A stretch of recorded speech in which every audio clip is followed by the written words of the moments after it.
Qu'est-ce que l'amour? On en entend parler au quotidien, dans les films, à travers des émissions, dans les livres, mais qu'est-ce que réellement que le sentiment amoureux? Aujourd'hui, nous allons parler de l'amour avec un grand A, celui qui dure toute une vie. Le terme même de tomber amoureux signifie qu'une partie de nous-mêmes est en train de changer, de se transformer avec une idée d'avant et d'après.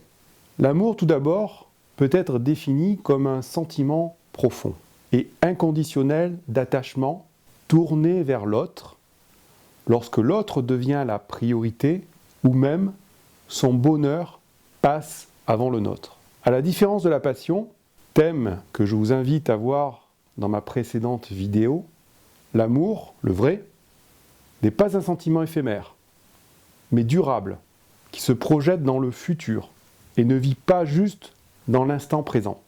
C'est un sentiment raisonné et déterminé. On ne peut aimer ce que l'on n'apprécie pas. Seulement, l'amour doit se construire. Il n'apparaît pas soudainement, mais naît avec le temps et se nourrit d'échanges, même si l'attirance sexuelle ou la passion, que je distingue de l'amour, là encore, je vous invite à voir ma vidéo sur la passion, peuvent devancer le sentiment amoureux.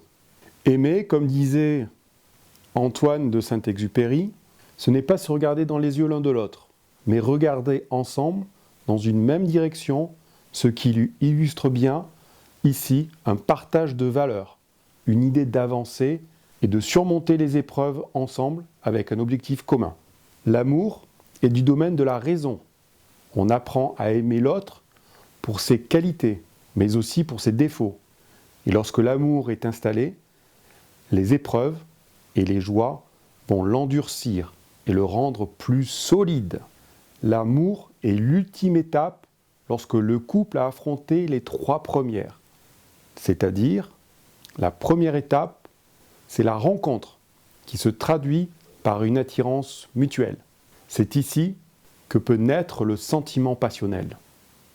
La deuxième étape, c'est la formation du couple ou l'officialisation de la relation. La troisième étape est la désillusion. On découvre l'autre dans sa globalité. C'est là que les problèmes du quotidien viennent ternir l'image première que nous avions de la personne. C'est lors de cette phase que l'on sait si le couple va durer toute une vie ou non. Au terme de cette troisième phase, soit le couple réussit à trouver des compromis pour atteindre une sérénité mutuelle, et dans ce cas, il passe à la 4e étape, soit il se ternit et se sépare. Et donc la 4e étape, c'est l'équilibre qui est posé. Chacun s'est conjugué avec l'autre et l'amour se nourrira du quotidien. Prenez le temps d'observer le monde autour de vous avec des yeux bienveillants.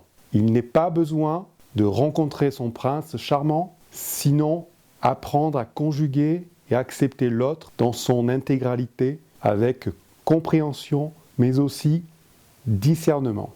Sachez que l'amour entre 2 personnes est une question d'équilibre que vous atteindrez en fixant des objectifs et en essayant de les atteindre ensemble et de manière progressive et attentive. Maintenant, comment savoir si quelqu'un m'aime réellement?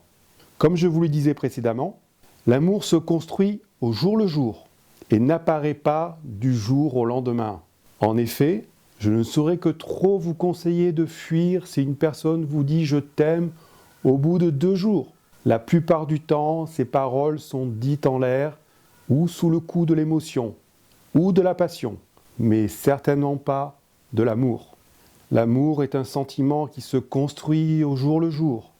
Il n'est pas impossible, cependant, que d'une grande passion naisse un grand amour et que cette personne qui vous a prononcé ces paroles ne soit pas sincère. Mais ne vous égarez pas et sachez distinguer les vrais sentiments. On ne peut aimer ce que l'on ne connaît pas. En revanche, on peut être attaché à quelqu'un que l'on ne connaît pas. Sachez ouvrir les yeux et faites preuve de vigilance. Ce n'est qu'à ces 2 conditions que vous réussirez à atteindre le vrai amour, celui qui dure pour la vie et qui vous comblera de bonheur. Si vous vous sentez isolé ou que vous n'arrivez pas à construire une relation, que vous êtes dans le questionnement, vous pouvez nous contacter, mon équipe ou moi-même. On vous apportera les réponses adaptées à votre propre cas personnel. Ainsi, vous saurez avancer dans le bon sens sur la voie de l'épanouissement et de l'enrichissement personnel.